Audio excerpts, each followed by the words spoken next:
This podcast is brought to you by the School of Advanced Study, University of London.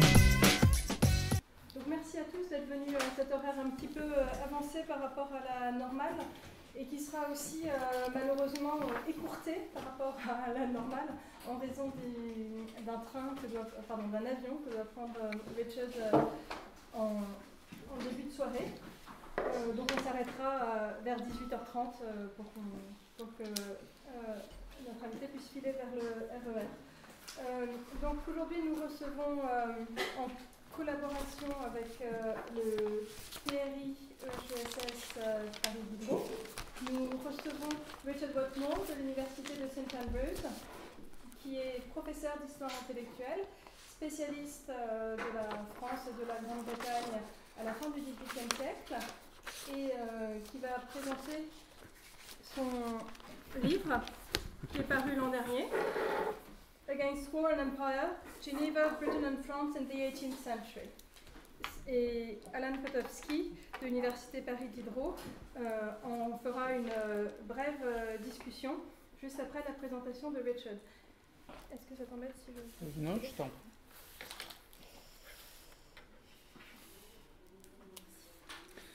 Okay, do you want to try that?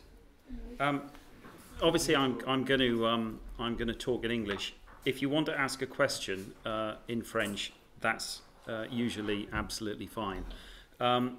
What I'm going to do is run through, just give you a very brief overview of the argument of the book. Actually, because the book was published a little while ago, I've now changed my mind about certain things, which makes it much harder for Alan, which is always a good thing.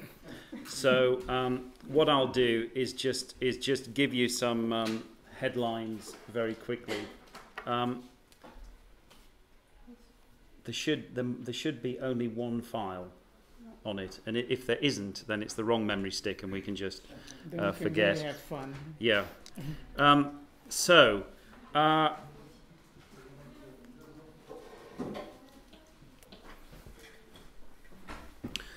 I'll start with some of the general claims. And the first general claim is that small states, the history of small states, are very important if you're thinking about what happens in the 18th century. Now, that's not particularly revelatory, but what I was interested in the book was the way that Geneva, and obviously, as everybody knows, Genevans are everywhere, the most famous Rousseau and Necker, but also Clavière, Etienne Dumont.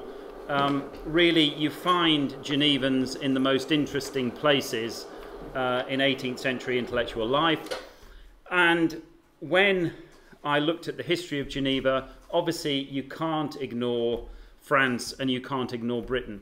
The way that I see the 18th century, really, and the reason why I think it is so interesting intellectually and in terms of political thought more particularly, is because it's the century where nobody expects the future to be the same as the present.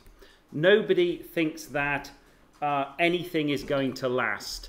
Everybody is obsessed with crisis. One of the ways of putting this is to say that everybody is obsessed with mapping out the alternative future that is definitely going to happen.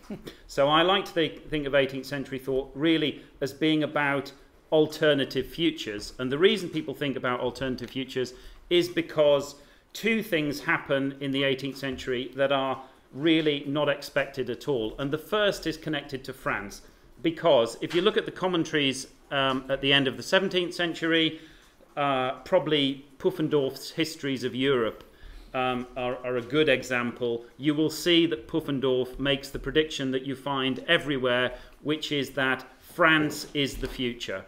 France is the dominant state politically. The 18th century is going to be the story of France becoming more dominant economically and politically. It's a bit, and now, obviously that doesn't happen.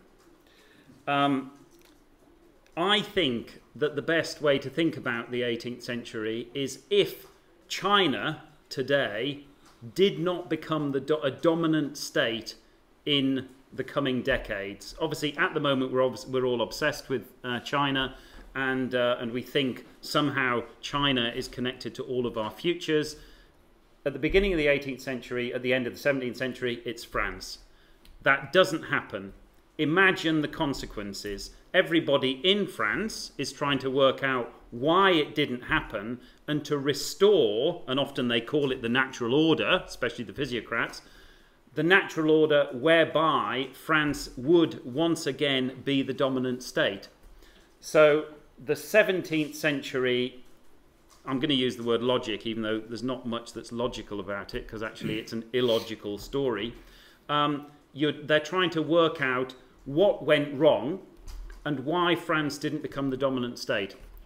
Now, we then have, it's sometimes described as the alternative, which is Britain, obviously after the union with Scotland in 1707. The fact about Britain in the 18th century is very, very few authors think that Britain is going to be stable at all. Most think that Britain is going to become bankrupt, either because its public debt is so great, or because it's too much of a popular state and the popular part of the constitution is going to overturn the rest, or the monarchical part of the constitution is going to destroy the popular part and the aristocratic middle, the squeezed middle. That's a joke that you'd only understand in an English political context. The fact is that, have we got? Oh, we have got. It was the right memory stick. I'm so relieved. Now I'll come to this in a second. It's a Rowlandson print. It's obviously it's used as the cover of the book, and I'll talk about that in a second. So France ought to have been the future. Very few people think that Britain can be a stable state. At the same time, something has happened to the world, which David Hume gives a very, very good description of in his essay of Civil Liberty, and it's associated most with the work of Istvan Hont in his book on the jealousy of trade, because Istvan Hont has argued that David Hume was right about the world in arguing that things change in Europe in the 17th century because, as Hume put it, commerce becomes a reason of state. In other words, what that means is that states, large and small, begin to compete for one another's domestic markets. Now, that changes the world because it means that large monarchies, who may or may not have been so obsessed with or interested in commerce, have to become commercial states. They need commerce because it generates wealth, but also obviously because it allows them to create debts on which they can create their vast armies and invest in the latest military technology, etc., etc. Now, one of the consequences for commerce becoming a reason of state is the collapse of so many small states. Again, traditional historiography teaches us that the 18th century is the story of the flowering of republicanism. Obviously, we associate with North America, but it's also associated through the Machiavellian moment, etc., etc., or Quentin Skinner's neo-Roman theory of free states. It's associated with 18th century thought.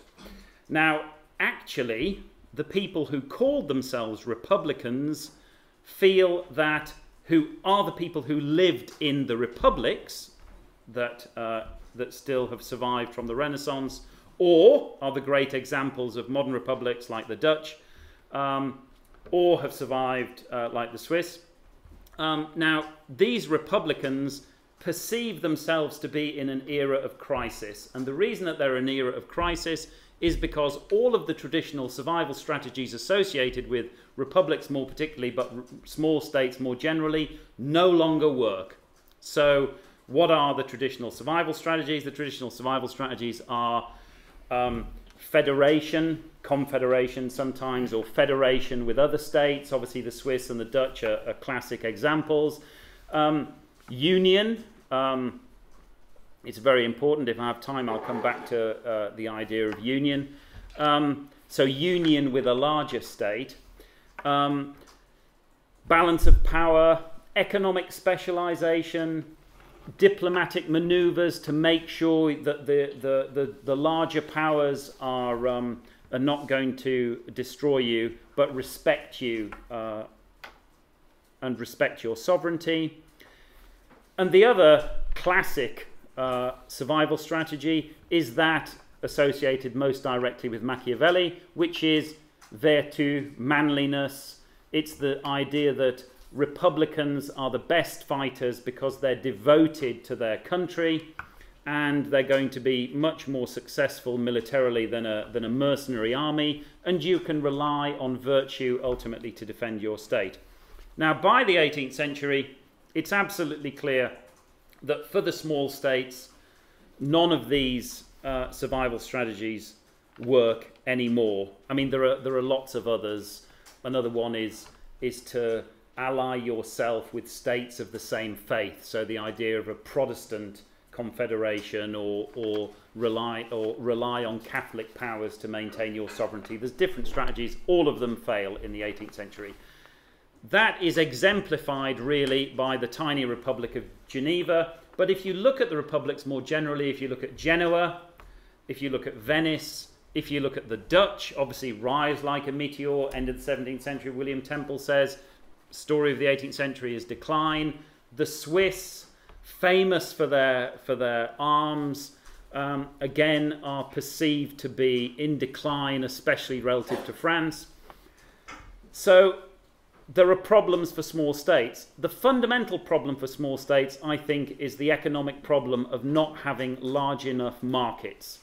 Because if you don't have large enough markets, which obviously are associated with large states, then you're not going to become a commercial power, or you're going to be a forever uncertain commercial power, and it spells trouble. So the story of Geneva, in a nutshell, is that a group of radicals. Radical is a term they wouldn't have used. They call themselves représentants. The représentants are people who live in the lower town. Geneva, like so many cities, has an upper and a lower town in the 18th century, and the upper town is really where the magistrates live, and the wealthy folk, and the artisans and the watchmaking communities are in the lower town. And the représentants begin to argue, really from the 1760s onwards, that France is destroying Geneva. It's destroying Geneva economically, it's undermining Calvinism, and there's nobody to turn to for support because Geneva is not Swiss. Lots of people write in their books that Genevans are Swiss. Rousseau is a Swiss author, etc. That's absolutely not the case. There's such a powerful sense of Genevan sovereignty and independence. They spend an awful lot of time trying to avoid what's now seen as the inevitable descent into cantonization, which obviously occurs in 1815. So the représentants are worried about the future, and they think that Geneva is becoming an aristocratic state dominated by France. And it's dominated by France not just because of the proximity, but because the wealth of Geneva is being invested in the French national debt and in major companies that many of the prominent Genevan bankers and magistrates have invested in and are investing in increasingly. Now, a lot of people have argued that the représentants are followers of Rousseau, and that actually what is interesting about the Genevan case is that this is a classic example of ultimately of the French Revolution inspired by Rousseau in miniature, because the représentants follow Rousseau. They have a revolution in 1782 when the French and troops from Bern and from Savoy invade and put down the rebellion, and it's the inauguration of the age of democratic revolutions. Now, I don't want to be negative about other scholars, but I will be. Just in a couple of cases, going back to R.R. Palmer's Age of the Democratic Revolution, there are no democratic revolutions, and they're not connected. What happens in North America is so completely different because it's far away from European international politics, obviously not having to worry about invasion unless the British decide to try and restore their lost empire, which isn't going to happen as soon as the trade has evidently increased in the 1780s. So the situation, the circumstances of America are completely different to those of Europe. Very difficult, I think, to draw lessons from America and turn them into stories about the recovery of liberty that are somehow democratic. The small states and the large states are very, very different. What happens in Geneva is different to what happens in Holland. It's different to what happens in Belgium. It's different. It's completely different to what happens in the French Revolution, which is a different kind of political experiment because it happens in a large state. And it's the state that Rousseau said France could never be reformed. You could never have a revolution in France because manners, mœurs, have been so corrupted. Now, back to the représentants, and so I'm critical of R.R. Palmer. I also think that it is daft to describe some kind of democratic or radical enlightenment. The way that the Genevans perceive what you might call an enlightenment, if it's associated with Voltaire and D'Alembert, is evident in the article on Genève, the famous article of 1757 in the Encyclopédie, written by D'Alembert at Voltaire's. Voltaire instigates the article. And what does that say? D'Alembert and Voltaire famously say the Genevan pastors have become Socinians. They love going to the theatre. They're abandoning their Calvinist manners, and thank goodness, because that means that they're turning into enlightened Frenchmen. And that is the most wonderful thing that can happen to anybody who believes in enlightenment. The représentants in Geneva increasingly don't have much time for Voltaire, for reasons, if anybody asks me a question, then I'll explain. But they don't see, they're completely opposed to anything that challenges the Calvinism that they see as the bedrock of the political system of the Republic. They also don't follow Rousseau. Rousseau is sometimes described as a representant. Obviously, he returns to the city in 1755, having renounced his Calvinism, is restored to the church, and the pastors are very gentle with him.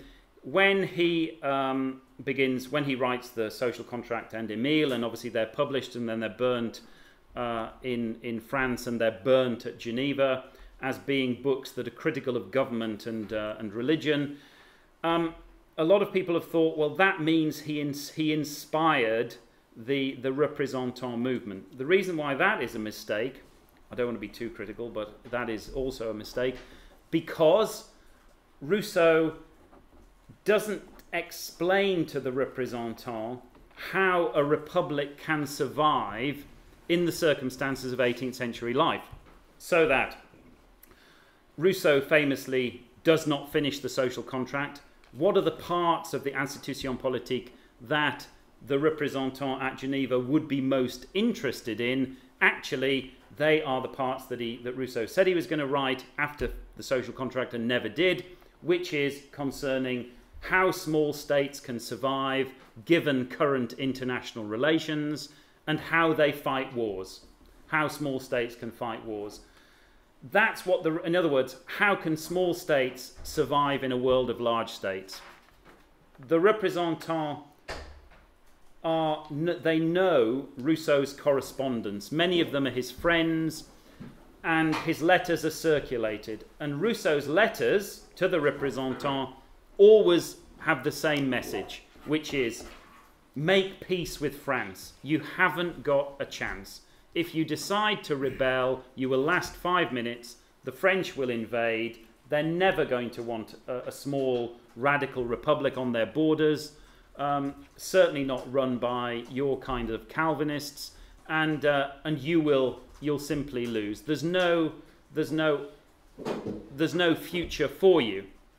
In some ways, I think the way to understand Rousseau's politics is to say that Rousseau expected commercial societies to collapse, and he's writing for a world of small states that is created after the collapse. It's really after you've had the decline and fall into commercial bankruptcy, and then obviously Rousseau famously predicts you'll have invasions from the east again. Obviously you're reliving the history of Rome, and then the question is what happens after.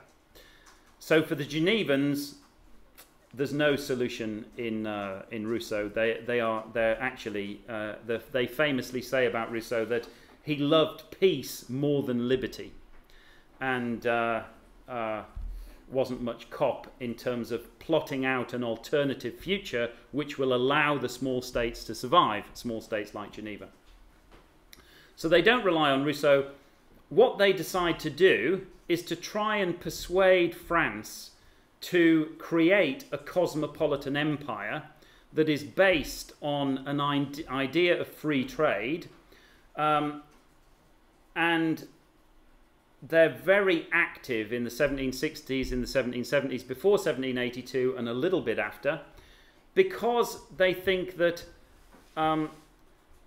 potentially you could create a European economy which is friendly towards small states, that's based on the idea of commerce, which ultimately can be relied on to generate peace, and it'll create the kinds of mutual interests, obviously the language we're all used to, of interest and rational economic endeavour that can be the basis for a European future.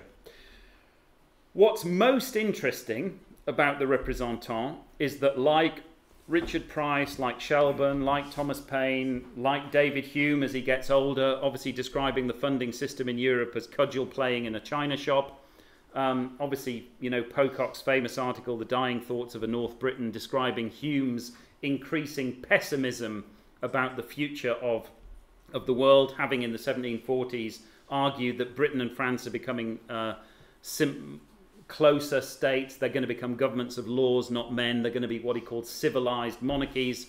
That's no longer an anticipated future. Hume expects disaster.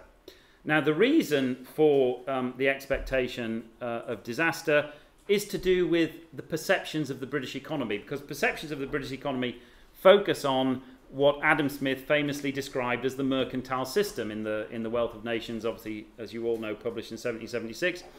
And Adam Smith provides a language, even though Adam Smith was much more phlegmatic, didn't anticipate the kind of crises that Hume anticipated.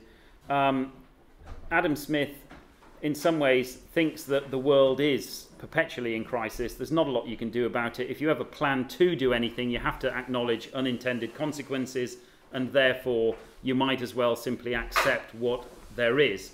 But he provides a language for radicals to describe the contemporary economy. And the way that they describe it is, they call it the mercantile system.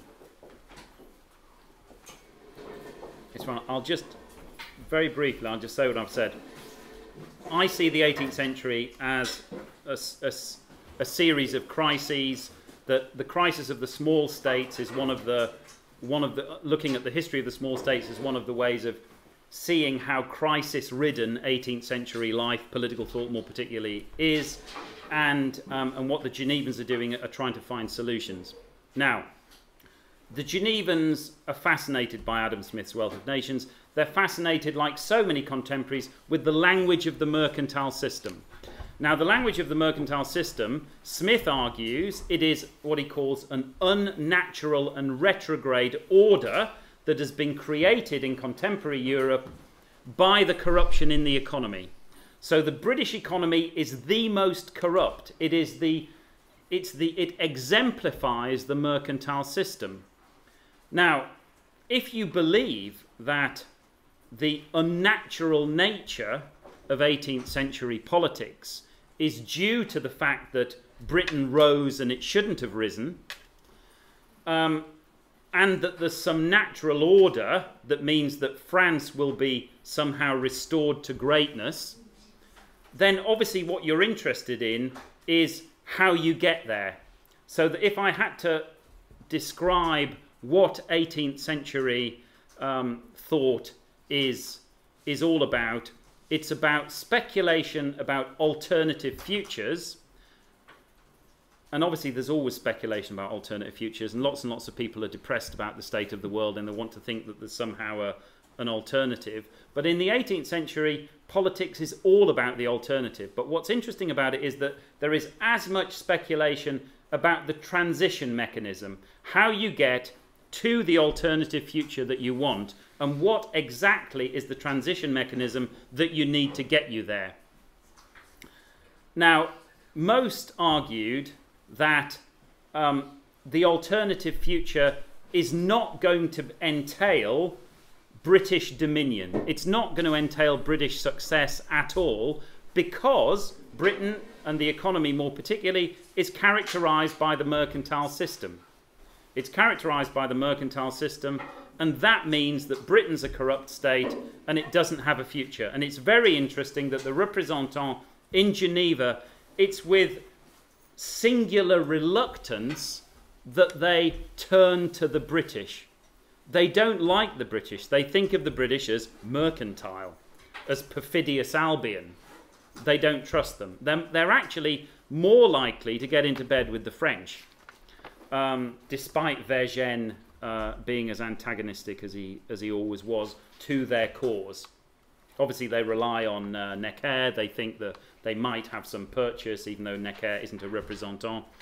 That's all in the detail. So we come to the 1780s, and the Genevans fail to establish what they call a democracy. And one of the remarkable things about them is that they call themselves democrats in 1782. Calling yourself a democrat in the 18th century makes very little sense, except in the context of tiny states. The only states that are going to survive if they're democratic, obviously, what does Rousseau call them? A government of gods, not men. It's only going to be in a very, very small state that it can possibly happen. Probably an alpine canton. The Genevans have their revolution in 1782. It fails. There is the invasion that Rousseau predicted would happen. And the end result is that the représentants, having planned to explode bombs in the city, in the houses of the magistrates and the houses of the people they accuse of being aristocrats, the leaders of the représentants run away at the last minute. They put gunpowder in St. Peter's Cathedral. There's going to be, the plan was for an enormous Republican self-sacrifice to show the world how terrible the circumstances of contemporary republics were. So that was the plan. Overnight, they have a vote. Some people went to sleep in Geneva and thought it was their last sleep, and the next day was going to be one of glorious Republican self-sacrifice. And by the time they wake up, the city gates have already been opened to the troops led by France, and the revolution's over. The leaders flee. They go to Waterford in Ireland, interestingly, because the radical Prime Minister for a very short period, Lord Shelburne, invites them, and then they're part of the Genevan diaspora, which causes some of them, the leaders of the représentants, especially Clavière, Dumont du Rovere to be involved in what is famously called the Atelier de Mirabeau, although it's much more the Atelier de Clavière, I think. And they're involved, obviously, in the French Revolution. They're associated with the Girondins. Brissot has been employed by Clavière since the early 1780s, and it's the story that many of you will know. The French Revolution is described in the image. I won't use the other images. This is the Rowlandson print. What's wonderful about it is that it's pretty much a summary of Burke's reflections on the revolution in France. Now, Burke's reflections on the revolution in France, as many of you will know, was a remarkable document because Burke is almost the only political commentator in history who makes predictions, and it looks as if every single one of them comes to pass. So his predictions about the dreadful hypocritical nature of the French Revolution, that the ideals are, abolition of offensive war, universal benevolence, equality, obviously what's it enter philosophy run mad, or a stupendous monument of human wisdom. That is obviously endless caricatures in the British press, the great age of caricature. That's a summary of Burke's argument, provided by Rowlandson in a much more digestible form. What does it mean? It really means that Burke argued that France, because it's a democracy in a large state, makes no sense at all. It has to follow the traditional histories of all popular states and collapse into violence, into anarchy, and the end result has to be the rise of a demagogue or a dictator who will restore order. Now, you might have thought from the time that Burke publishes his reflections that he was content to the end of his days to be revered as the great sage who had predicted the future and remarkably got it right. But Burke spends his final days depressed as the author of the Letters on a Regicide Peace. In some ways, I think that's his greatest works. And in the Letters on a Regicide Peace, Burke argues that he got it wrong in the reflections. Some people think Burke is some kind of conservative, and also that Burke doesn't ever change his ideas. At the end of his life, he transforms his ideas because he argues that the French Revolution is unlike any other creation of a popular state in history because it's stable. And he can't understand why the prediction, which is that it's going to collapse into bloodshed and disorder, it does collapse into bloodshed and disorder, but the state does not collapse. Burke can't understand this, and he argues that the only transition mechanism that he can imagine to restore old Europe, and what Burke means by old Europe, is the Europe of the small states. Burke argues in the Letters on a Regicide Peace, and lots of other people are arguing the same thing by the mid-1790s, that the worst thing about the French Revolution is the eating up, obviously in the name of liberty, of all of the republics. So obviously we all know that the surviving republics are transformed. Often their sovereignty is ended by the French Revolution. Obviously Genoa, Venice, the Swiss cantons famously collapse really quickly, confirming all of the sense of crisis in the small states. And therefore Burke argued there has to be a way of saving old Europe. And he argued that the only way of saving old Europe, which is the Europe of the small states, is by all-out war by the British on revolutionary France, and it's a war to the death. In other words, the British have to crush the revolution, and they have to be committed to perpetually be involved in mainland European politics in order to make sure that the destruction of old Europe cannot happen again. In other words, the British have to underwrite the history of the small states. They have to interfere on behalf of the Belgiums and the Polands or whichever state is threatened, and they have to make a commitment. In other words, Burke at the end of his life demands a revolution, and it's a complete revolution, in British foreign policy to make war on mainland Europe and to maintain the map of Europe.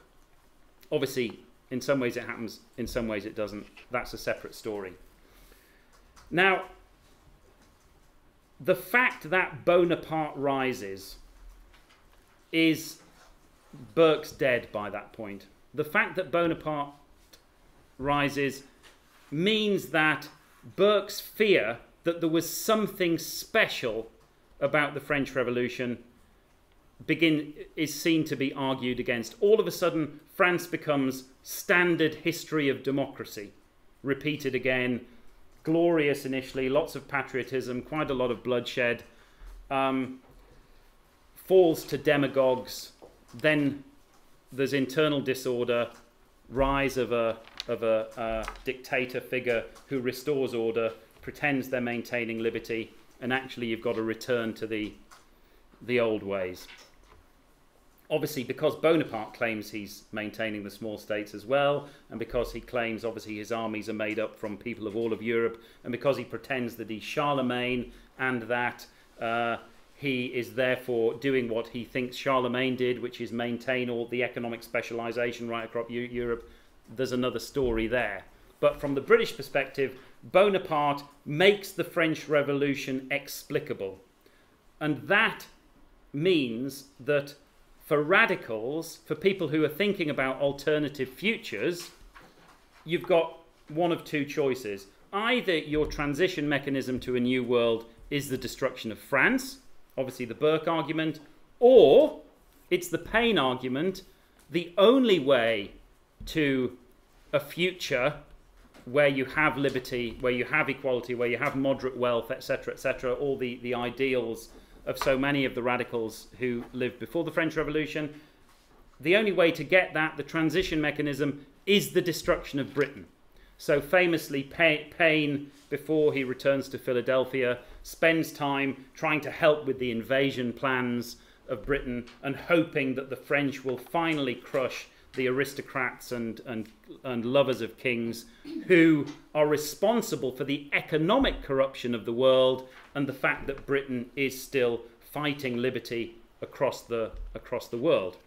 Now, because I'm going to finish in a couple of minutes, what is the conclusion? The conclusion is that when you take this period as a whole, the period of the collapse of the small states, the crisis of the French Revolution, the French Revolution makes things much more difficult, partly because it's destroyed so many of the small states. Some would say, obviously, British economic interference also has destroyed the future of the small states, and they try and work out new means of maintaining themselves. Obviously, Etienne Dumont looks to Bentham and thinks that Bentham has solutions. Some of the old 18th century ideas associated with commercial treaties, with neutrality in war, with having a universal law of laws of politics, international laws that'll protect the small states, they're potential solutions. But the tragic fact, and in some ways I would argue that, this is the most radical claim of all, that the most interesting and significant fact about the whole period is not the French Revolution, because the French Revolution actually damages the radical cause ultimately. It means that everybody who's a radical has to explain how they avoid the terror. How you can go through the French Revolution and not end up with the terror, and not end up with Bonaparte, and not end up with the disaster that is perceived to have happened. The fact is that what was maintained was the mercantile system. It's Britain's corrupt economy that is ultimately successful. And that is why commentators who become Anglophiles at the end of the Napoleonic Wars, Constant, Madame de Staël, Sismondi, who think the future has to be some version of Britain. It's unthinkable in 18th century terms. Who wants a future that's anything to do with Britain? It's a ghastly thought, but you have to have a version of it. The question is, what do you do with the mercantile system? Can you have a purified version of British politics, bit of aristocracy, bit of monarchy, bit of democracy, without the corrupt economy? How do you do it? It is the major question. The last point that I'll make is that one of the ways of defending Britain in the new century is to return to the history of Scotland. And across Europe, there is an obsession with Scotland in the first decades of the 19th century. Some call it, oh, well, it's the Scottish Enlightenment. It isn't. You can call it the Scottish Enlightenment. What it actually is that Scotland, the history of Scotland, looks as if it's an ideal history of a small state. And because Scotland has maintained its church, has maintained Scottish national identity, definitely has, it's maintained its separate laws, that means that the British mercantile system, castigated by Smith as an unnatural and retrograde order, might not be as bad as some people think. Because if Scotland survived by union with Britain, and if Scotland has maintained itself and maintained its identity, then perhaps Britain isn't the monster, and it is the next stage of the history of republics, which is exactly what John Adams said in his commentaries on the American Constitution when he's talking about the history of republics. He argued that Britain is the future of republics, but Britain can only be the future of republics if the problem of the mercantile system is solved. And in order to solve the problem of the mercantile system, you can look to Scotland, because the union between Britain, of England and Scotland, England, Wales and Scotland, because it looked so healthy, obviously, in those days. I'll stop there.